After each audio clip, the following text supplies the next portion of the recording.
Hey, what's up? Like, totally time for 90210. Well, hello everyone. Welcome back to the 90210 show. What? My name is Mark. With me, as always, is my girlfriend Carol. How you doing, Carol? Hey, what's up? Not much. It's February 22nd, 1996. And It we is. are talking about 90210 yet again. It's like we talk about 90210 every week. That was a heavy sigh. Are you Because I'm sick of the show now? No, I love 90210 actually, but I'm thinking about just the heaviness of the episodes lately, and it's like It was quite heavy. I want a light, fluffy episode again. I feel like Marty McFly was quite a heavy episode. Right. They start us off with a previously on 90210 without saying previously on 90210. Yeah, they just do like a flashback. We get to hear that fantastic scream again. It's black and white footage for some reason. Well, they're showing it's in the past. Although actually they're showing too that it's Dylan's dream because he's having a nightmare about it. And remember when Andrea had that nightmare? That was also in black and white. Yeah, Does the creator of the show dream in black and white? maybe. Some people do that. That's interesting. I do not. I have full color version dreams. I have full color version dreams as well. I don't remember anywhere near as much of my dreams as you, but they are colorful. It's weird because even when I'm remembering the dreams, though, the visuals aren't as... It's not like... I don't know if other people experience visuals in dreams the same way that I do.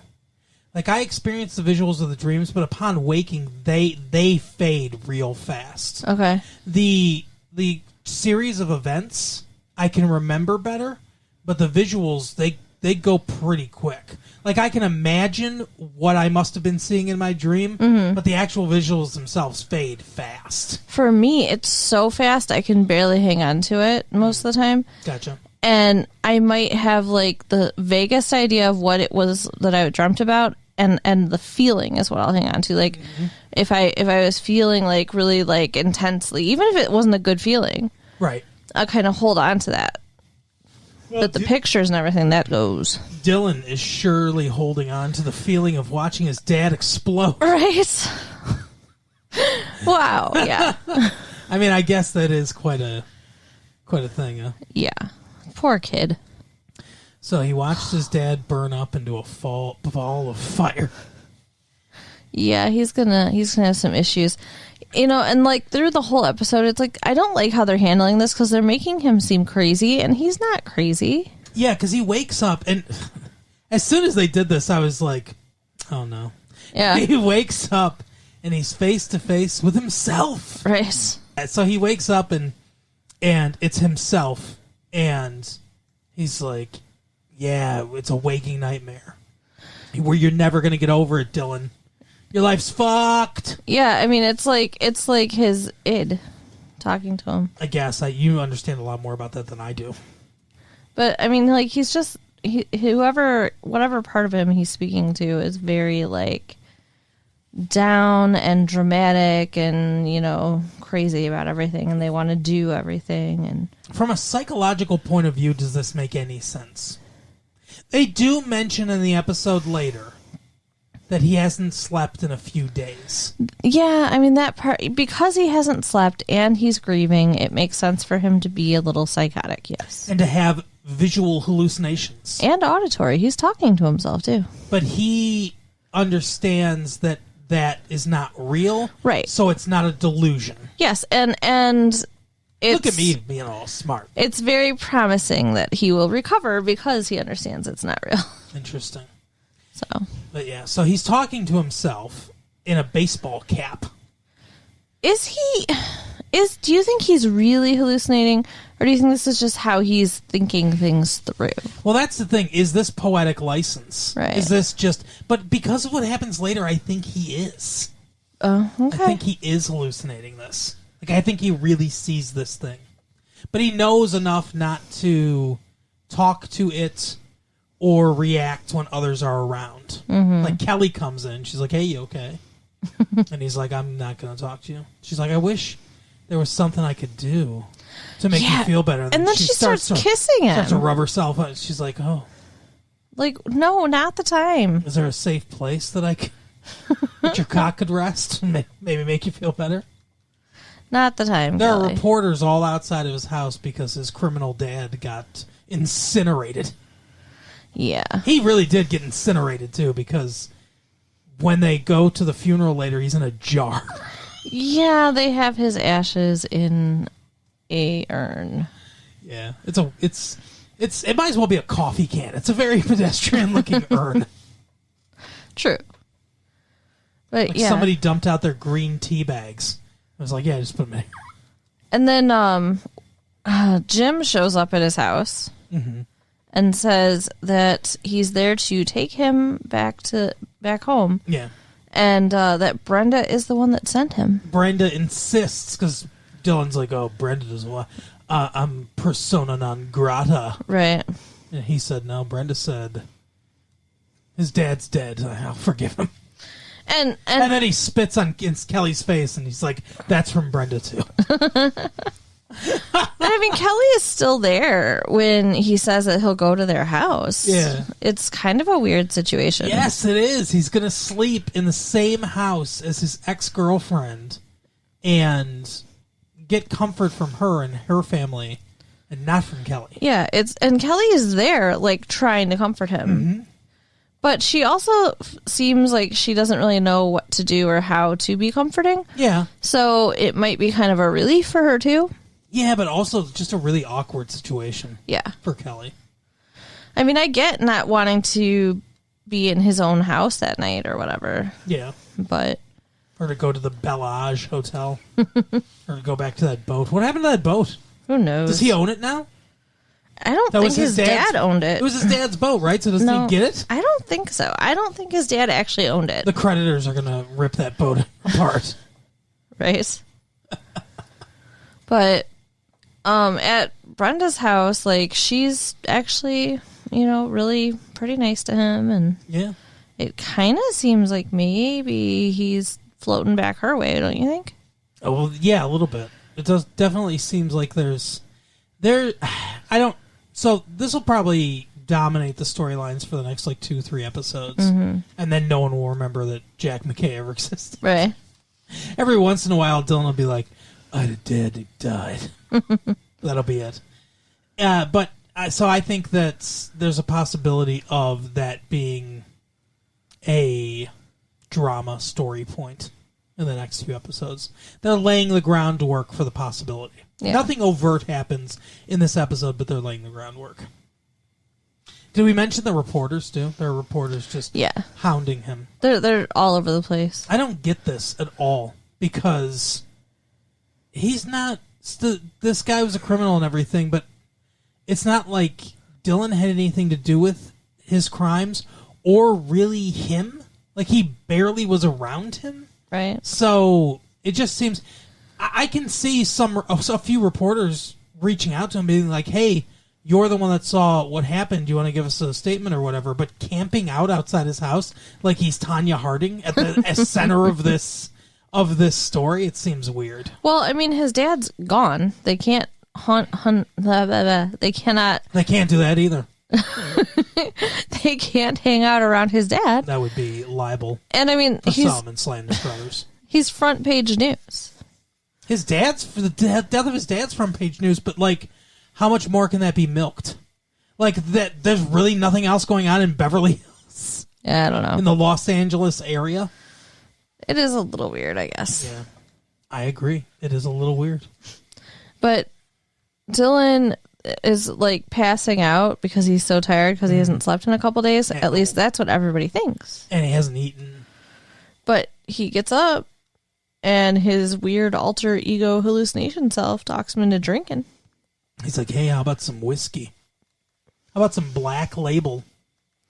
And he Looks just good." chugs it right out of the bottle. I expected to see him be fucked up at some point or at least hungover, but there's really no consequence for that at all. Dylan's like, "This is almost like water with caramel coloring. It's Almost. delicious." But Yeah, he does. That is, I didn't think about that, but yeah, he must have been even if he was a hardcore drinker, though, it's been so long since he drank. Could anyone, even the hardest core drinker, really comfortably chug whiskey? Well, I mean, even if they could, he hasn't been drinking. That's what I'm saying. So yeah, it makes no sense. Yeah, I agree. No sense. So then he's out driving around the next day, and his little alter ego is trying to get him to drink again, and he yells at him, and he's like, "We're gonna get through this." You're getting ahead of yourself. That's the end of the episode. Oh, okay. That's after the funeral. That's the end. Okay, never mind. Never mind. We'll wait on that. Funeral. Yeah. At the funeral. It's the social event of the season in Beverly Hills. Right. The Jack McKay funeral, because everyone's talking about whether they can go, how long they can stay, what are they going to wear. Well, I think that's pretty normal with the funeral in a social group. I guess. But they're all talking about who's going to go and who can't go, who can go to the funeral and who can't go back afterwards. What's his name? Brian Austin Green. Yeah, David. David Silver turns gold. He's got his producer wants to start cutting his record that day. He keeps saying, I'm going to cut a record today. But that's not how records are made. You don't go in one day and laying down every track. Right. It doesn't work like that. I would imagine even for the most skilled and practiced musicians, it's not that easy. Usually, for the more skilled musicians, it takes longer. Really? Because they want to experiment with different things, different sounds, or different ways to play something, different ways to produce it, different effects that you could put on it, and things like that. I don't understand a ton about music, but from what I've read, the ones that are really good and really innovative and creative tend to take a little longer creating their stuff than someone that's pretty straightforward. Okay. I mean, I guess way back in the day, Sinatra could walk into a studio and belt out a number one time and be like, that's it, now I'm going to take a steam or whatever. But well, yeah, I mean, Sinatra never sang anything the same way twice anyway. Right. So, but that's different. That's a lot different. Yeah. But anyway, so yeah, he's going to go lay down a track, so he can't attend. He can attend the funeral, but he can't go to the Walshes afterwards. And this is apparently a big deal to everyone except for Dylan. So, that's the only person whose opinion matters in this situation. Well, Donna, as always, is the conscience of the group. Right. And she's like, you can't miss it, David. And then he's like, he's going to be a while. I got to go. Can you say goodbye for me? No, I can't. Right. So he goes and hunts him down in the bathroom. That's rude. Yeah. Let the man pee to tell him he can't stay. He doesn't care. But it's good, maybe, I guess. I don't know. In the end, it really doesn't matter, right? That he did come in, because this mob-looking dude walks up to Dylan and is like, hey, you're the son, huh? Well, I really want to say, pay your respects to your dad. I was on the boat with him, you remember. And then he walks up to him and he's like, look, somebody's going to be calling you after the funeral. You just do what they say. Yeah. And it's like, what the fuck? And so, I mean, that's so stupid and scary for no reason. Yeah. The whole thing, it's almost as if they understand that there's an audience watching that they need to keep a mystery for. Because in the real world, he'd just be like, hey, we need to talk to you. Right. I'm this person. We won't spoil it for you yet, but I'm this person and I need to talk, and we need to talk to you in private. Yeah, that's what would have made more sense. But yeah, he's all scared. He goes back to the Walshes, and he does get a phone call. Mm-hmm. borrows Brandon's car, and that duster he's wearing, he looks so weird. Yeah. Like he wants to be a cowboy. What is it? Is that his dressy jacket? Like I don't understand what is happening He was here. in that movie 8 Seconds or whatever. Yeah. So maybe he does want to be a cowboy in real life. Maybe this is Luke Perry insisting on wardrobe for his character. But it doesn't seem very Beverly Hills. Not at all. But before this, he goes to take a drink again because everybody's outside. And his inner self is telling him, these people aren't your friends. They fucking hate you. They love Brandon. Yeah. They love that milquetoast motherfucker. Nobody cares about him. Yep. And so he goes in, he's going to take a drink, and David walks up. He's like, hey, what's up? Yeah, because David got out of his recording. Yeah. The guys, I don't know where they're going with this, but the guys seemed reasonable. Because he's like, oh, yeah, my friend's dad died, and everything. And they're like, oh, David, why didn't you tell us? Right. Of course you wouldn't have to come in today. And so anyway, he says to talk. They talk. This is actually a really good scene between the two of them, where he says, "This Brian Austin Green's a pretty good actor, actually." Yeah. And he says, "Hey, I know we haven't been close. I know you really don't like me." And he's like, "Oh, well, I don't know you." And he's like, "Yeah, and I never felt like I knew you, but now I feel like I'm the only one that can understand what you're going through.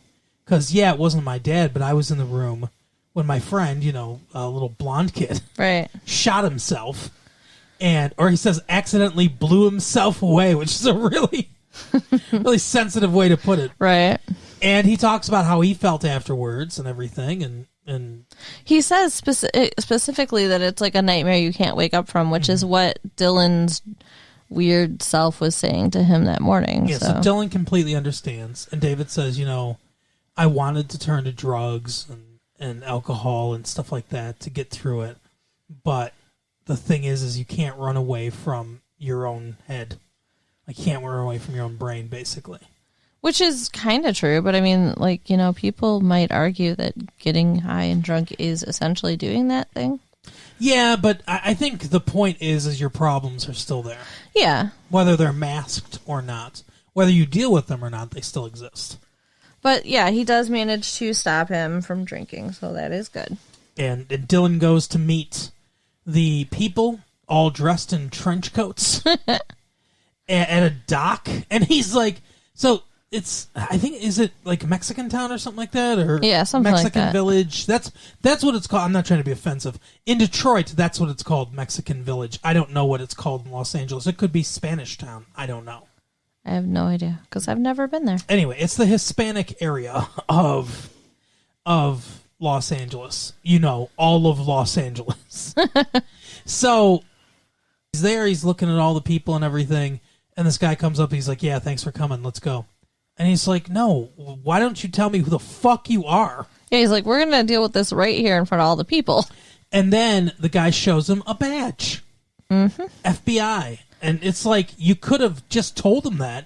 This kid just watched his dad die. Let's play fucking games with him. Right. In the car, he was freaking out, talking to himself about how he doesn't want to die. Yeah. Like, that's not okay. Don't do that to him. So he goes into a barn, and the guy's like, yeah, we're FBI. And guess what? Plot twist. Blondie walks out. She is also FBI. Yeah. What's his name? McKay's fiance. You called it. Yeah, I said she was working with him too. And Dylan asked her if it was real or if it was just part of the investigation with his dad, and she said it was real and she was going to resign. Right. But he's like, well, now you don't have to. Yeah, who cares? But they said that the only way that he would work with them is if anything happened to him, that they would tell Dylan that he was on the good guy's side, basically. So, yeah. So all this is just to give him the message that his dad was working with the FBI, which could have been done in the restroom. They could have just handed him at the funeral home. They could have handed him a Post-it note. Right? It's weird. Yeah. All this so they could gather in one spot to talk to him. Like, and the whole time they're like, but we're not having this conversation. You don't know this. Who cares? He's dead. What are you going to do? Well, they're still investigating his friends or partners or whatever. Yeah, okay. But anyway, so then he goes back, And he like you said, then that's when he screams at his inner self. And when he's screaming about how he's not going to drink, he's going to deal with this without drinking. He says, "We're not 13 anymore." That's fucked up. Yeah, that's when he started to booze. 13, I'm assuming that his parents must have divorced around that time, right? and that's how he dealt with it emotionally. So sad. And then his inner self turns into 13-year-old him. Yeah. And just kind of looks chagrined. And he opens his mouth and like, no voice lines. We're not paying you more. You don't get scale, little kid. So then that's basically it for his storyline. Yeah, I mean, the end of the episode, he's put his arm around his 13-year-old self and is like crying and stuff, which yeah. I think was a little much. Yeah, the whole thing with him talking to himself was a little much. He comes home and Brenda's eating ice cream, and he's like, "What flavor's that?" And she's like, "Here, let me show you." And She feeds him. yeah. What the fuck, Brenda? She's like, "It's Brenda vagina flavored." Oh, God. Tempting, Dylan. And Kelly had come into the funeral a little bit late and saw that Dylan was sitting next to Brenda. Oh, yes. I mean, yeah, if I were Kelly, I would not be okay with this. But he does call Kelly. Yeah. And they have a little conversation. He hugs her, too. So I guess, he's trying to make it seem like everything's okay. It's not. No. Things are not okay. Not even a little bit. It's not okay when Dylan and Brenda are in the same house.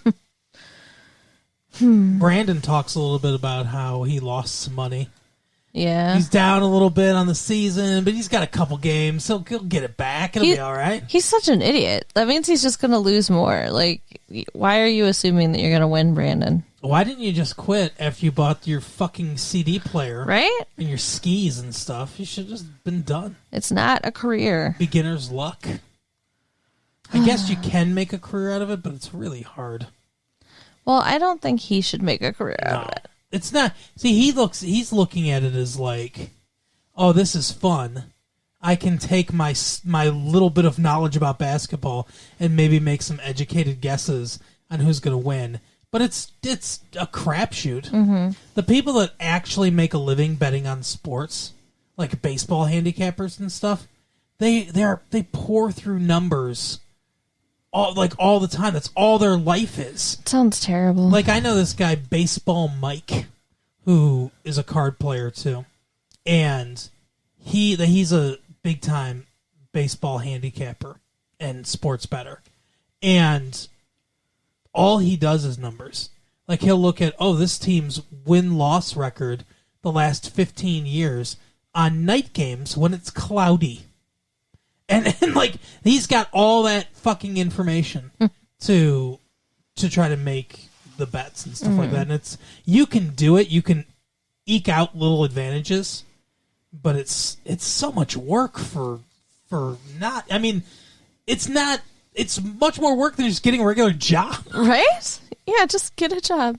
Well, Brandon's going to go to college, and he's going to get into politics, and he's going to be fine. And we know this already. Brandon's going to have this gambling problem and kick it, because every addiction in Beverly Hills is easily dealt with, whether it's a mom cocaine addiction or a student alcohol addiction or a Peach Pit employee gambling addiction. Yep. Any addiction that you have in Beverly Hills is easily fixed. That's the story of Hollywood. So, a bunch of well-adjusted people that occasionally make mistakes but can always make it better. Right. I think next episode we might see Brandon having some problems. Oh, it's going to come to a head. I don't know if it'll be next episode because I don't know how long we're going to be dealing with the Jack McKay stuff. Right. That probably won't be a major part of this episode or next episode, and probably. But so we could deal with Brandon maybe. Oh yeah, what else happened? That's it. It was very focused on, as it should be, but it was very focused on Dylan and what was going on with Dylan. I mean, nothing happens with Andrea. Steve and Andrea were there. Steve acted like a jackass on the basketball court. What else is new? Right. And Donna is the moral compass and conscience of all of her friend group for some reason. Yep, that's about it. All right. You ready to go, huh? Sorry. You're done.